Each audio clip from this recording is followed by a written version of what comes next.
ಅಕ್ರಮ ಗಣಿಗಾರಿಕೆಗೆ ಎಚ್.ಡಿ. ಕುಮಾರಸ್ವಾಮಿ ಅನುಮತಿ ಪ್ರಕರಣಕ್ಕೆ ಸಂಬಂಧಪಟ್ಟಂತೆ ಕೇಂದ್ರ ಸಚಿವ ಎಚ್.ಡಿ. ಕುಮಾರಸ್ವಾಮಿ ಎನ್ ಸತ್ಯ ಹರಿಶ್ಚಂದ್ರರ ಅಕ್ರಮ ಗಣಿಗಾರಿಕೆಗೆ ಕುಮಾರಸ್ವಾಮಿ ಅನುಮತಿ ಪ್ರಕರಣಕ್ಕೆ ಸಂಬಂಧಪಟ್ಟಂತೆ ಕೇಂದ್ರ ಸಚಿವ ಎಚ್.ಡಿ. ಕುಮಾರಸ್ವಾಮಿ ಎನ್ ಸತ್ಯ ಹರಿಶ್ಚಂದ್ರರ ಅಕ್ರಮ ಗಣಿಗಾರಿಕೆ ಕೇಸಲ್ಲಿ ಕಾರ್ಯದರ್ಶಿ ಜೈಲಿಗೆ ಹೋಗಿದ್ರು.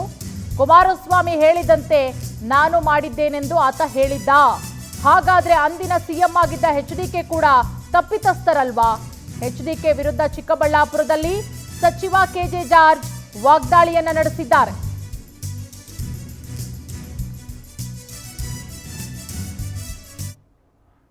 ನಿಮಗೆ ಗೊತ್ತಿರುವಂಗೆ ಅವ್ರು ಚೀಫ್ ಮಿನಿಸ್ಟರ್ ಆಗಿದ್ದಾಗ ಒಬ್ಬರು ಸೆಕ್ರೆಟರಿ ಜೈಲಿಗೆ ಹೋಗಿದ್ದು ಗೊತ್ತದೆ. ಆ ಸೆಕ್ರೆಟರಿ ಏನು ಬರ್ತಿದ್ದಾರೆ ಅಂತ ಹೇಳ್ಬಿಟ್ರೆ ಮುಖ್ಯಮಂತ್ರಿಯವರ ಆದೇಶದ ಮೇಲೆ ನಾನು ಕೊಟ್ಟಿದ್ದೀನಿ ಅಂತ ಹೇಳ್ಬಿಟ್ಟು ಪಾಪ ನಿಮ್ಗೆ ಗೊತ್ತಲ್ಲ.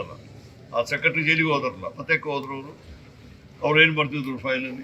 ಅದಕ್ಕೆ ನಾನೇನು ಹೆಚ್ಚಿಗೆ ಹೇಳ್ಬೇಕಾಗಿಲ್ಲ. ಅಧಿಕಾರ ಇಲ್ಲ ಅಂತ ಹೇಳ್ಬಿಟ್ರೆ ಅವರಿಗೆ ನಿದ್ರೆ ಬರೋದಿಲ್ಲ. ಅವ್ರಿಗೆ ಅಧಿಕಾರ ಬರಬೇಕು. ಅದು ಹಿಂದಿನ ಬಾಗಿಲಿದ್ದಾಗಲಿ ಇದೇನಾದರೂ ಮಾಡಿಬಿಟ್ಟು ಅಧಿಕಾರಕ್ಕೆ ಬರಲಿಕ್ಕೆ ಪ್ರಯತ್ನ ಮಾಡ್ತಿದ್ದಾರೆ.